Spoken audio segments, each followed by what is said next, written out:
दोस्तों आज हम डिस्कस करने वाले हैं इस वीडियो में जीके जीएस के कुछ प्रश्नों को। चलिए शुरू करते हैं सबसे पहला सवाल से। तो सबसे पहला सवाल है आज का कि माइक्रोफोन का आविष्कारक कौन थे। तो माइक्रोफोन के आविष्कारक थे ग्राहम बेल। कौन थे? ग्राहम बेल माइक्रोफोन के आविष्कारक थे। नेक्स्ट है कि सीने बार किसका अयस्क है। तो सीने बार जो है ये पारा का अयस्क है। ठीक है। अच्छा, पारा का संकेत क्या होता है? Hg होता है। इसका एटॉमिक नंबर परमाणु संख्या 80 होता है। ठीक है, याद रखिए कि इसका एटॉमिक नंबर परमाणु संख्या कितना होता है? 80, और इसका संकेत होता है Hg। और सीने बार जो है ये किसका अयस्क है? तो ये पारा का अयस्क है। नेक्स्ट है कि मिट्टी के कटाव का मुख्य कारण क्या है। तो जंगलों का कटना। ठीक है, जंगलों का कटना जो है ये मिट्टी के कटाव का मुख्य कारण है। चलिए अगला सवाल देखते हैं। अगला सवाल है आपके सामने। सवाल है कि गुप्त वंश के संस्थापक कौन था। तो श्रीगुप्त। ठीक है, श्रीगुप्त जो है ये गुप्त वंश के संस्थापक थे। नेक्स्ट है कि गुप्त वंश के अंतिम शासक कौन था। तो विष्णुगुप्त। ठीक है, विष्णुगुप्त जो थे ये गुप्त वंश के अंतिम शासक थे। नेक्स्ट है कि गुगली शब्द का संबंध किस खेल से संबंधित है। तो गुगली शब्द का जो संबंध है ये क्रिकेट खेल से संबंधित है। किस खेल से?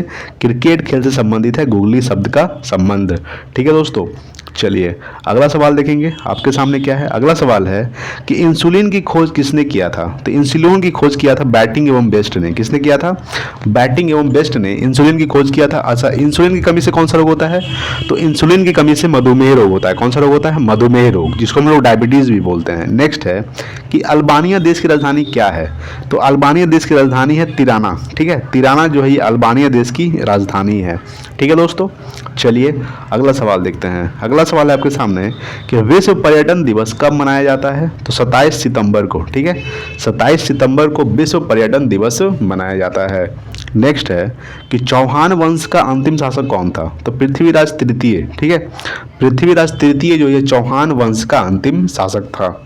नेक्स्ट है आपके सामने अगला सवाल है कि ग्रैंड स्लैम शब्द का संबंध किस खेल से है। तो ग्रैंड स्लैम शब्द का जो संबंध है ये लॉन टेनिस से है। कौन सा, किस टेनिस से है? लॉन टेनिस से संबंध है ग्रैंड स्लैम शब्द का संबंध। ठीक है, चलिए अगला सवाल देखते हैं। अगला सवाल आपके सामने है कि ब्लैक पैगोडा कहाँ स्थित है। तो कोणार्क को कहा जाता है ब्लैक पैगोडा। यह स्थित है उड़ीसा में स्थित है। किस राज्य में स्थित है? तो उड़ीसा राज्य में स्थित है। और कोणार्क मंदिर को ही ब्लैक पगोडा के नाम से जाना जाता है। ठीक है दोस्तों, इसको हम लोग कोणार्क मंदिर को सूर्य का मंदिर भी कहते हैं। और इसका निर्माण किसने करवाया था? तो नरसिंह देव वर्मन प्रथम ने करवाया था कोणार्क मंदिर का निर्माण, जो उड़ीसा राज्य में स्थित है। अच्छा, उड़ीसा का स्थापना कब हुआ था? 1936 को। ठीक है, इसका पुराना नाम क्या है? तो कलिंग जो है, कलिंग। ठीक है, कलिंग जो है उड़ीसा का पुराना नाम है। इसका स्थापना हुआ था 1936 को।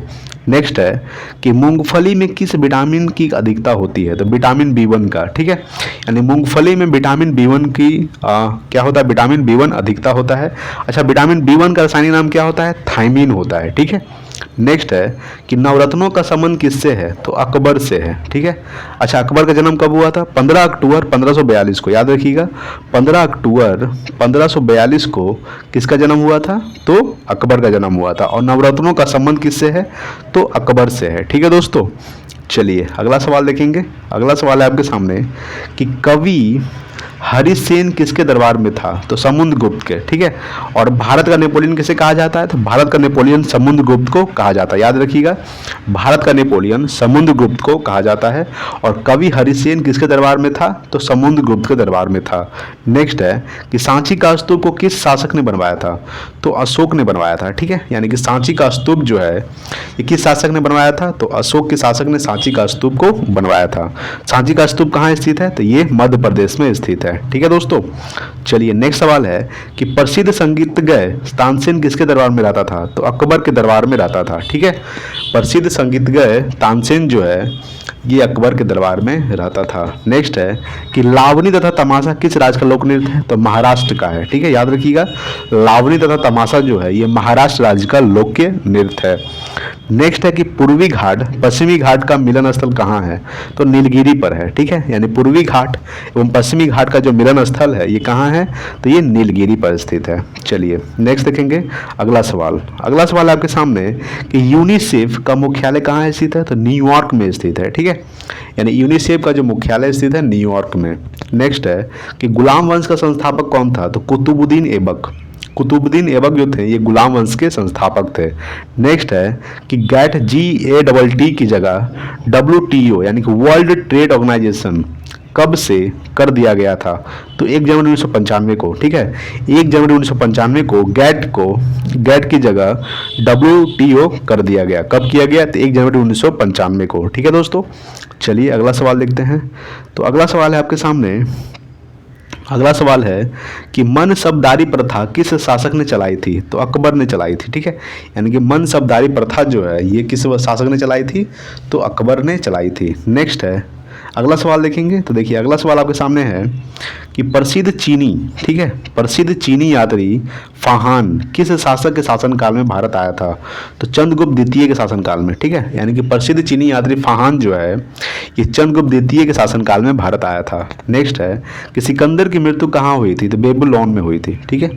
सिकंदर की मृत्यु कहाँ हुई थी? बेबीलोन में सिकंदर की मृत्यु हुई थी। नेक्स्ट है कि विश्व में मीठे पानी की सबसे बड़ी झील कौन सा है? तो सुपीरियर झील है, ठीक है। सुपीरियर झील जो है ये विश्व में मीठे पानी की सबसे बड़ी झील है। और भारत में कौन सा है मीठे पानी का झील? तो वो है बुल्लर झील, जो कहाँ स्थित है? तो ये स्थित है जम्मू कश्मीर में, ठीक है। कहाँ स्थित है? जम्मू कश्मीर में बुल्लर झील स्थित है। ये भारत का मीठे पानी का झील है, ठीक है दोस्तों। चलिए नेक्स्ट देखेंगे अगला सवाल। अगला सवाल है कि चीन में लाल क्रांति का नेतृत्व किसने किया था? तो माओ त्से तुंग ने, ठीक है। माओ त्से तुंग ने चीन में लाल क्रांति का नेतृत्व किया था। नेक्स्ट है कि टेस्ट क्रिकेट में प्रयोग होने वाले गेंद का वजन कितना होता है? तो 5.50 औंस होता है, ठीक है। यानी टेस्ट क्रिकेट में प्रयोग होने वाले गेंद का वजन कितना होता है? 5.50 औंस। नेक्स्ट है आपके सामने कि 1857 के विद्रोह को किसने कहा था कि स्वतंत्रता का प्रथम भारतीय संग्राम है? तो वीडी सावरकर ने, ठीक है। यानी कि 1857 के विद्रोह को किसने कहा था कि स्वतंत्रता का प्रथम भारतीय संग्राम है? तो किसने कहा था? वीडी सावरकर ने कहा था, ठीक है। चलिए अगला सवाल देखते हैं। अगला सवाल आपके सामने कि कपास की खेती के लिए उपयुक्त मिट्टी होता है? तो काली मिट्टी, काली मिट्टी को ही रेगुर मिट्टी कहा जाता है। कौन सा मिट्टी कहा जाता है? रेगुर मिट्टी को काली मिट्टी कहा जाता है। और कपास की खेती के लिए काली मिट्टी उपयुक्त माना जाता है। और सबसे ज़्यादा काली मिट्टी किस राज्य में है? तो ये महाराष्ट्र राज्य में है। किस राज्य में है? महाराष्ट्र में, ठीक है दोस्तों, काली मिट्टी।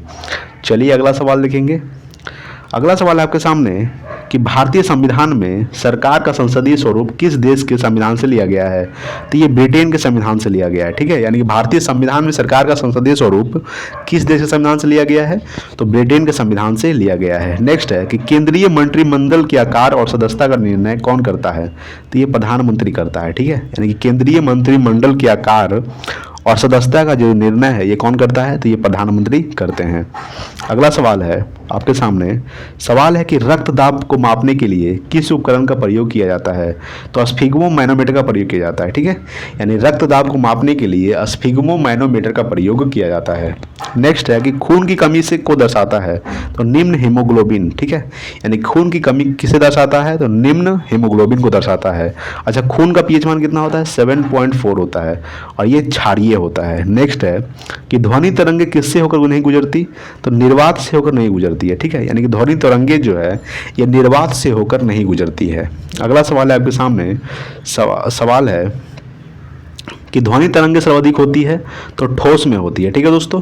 यानी ध्वनि तरंगे जो है सबसे अधिक किसमें होती है? तो ठोस में होती है। नेक्स्ट है अगला सवाल, सवाल नंबर है कि अंतरिक्ष यात्री को अंतरिक्ष किस रंग का दिखता है? तो अंतरिक्ष यात्री को अंतरिक्ष जो है ये काला दिखता है, ठीक है दोस्तों। तो आज के लिए इतना ही दोस्तों, मिलते हैं अगले वीडियो में। तब तक के लिए जय हिंद, वंदे मातरम।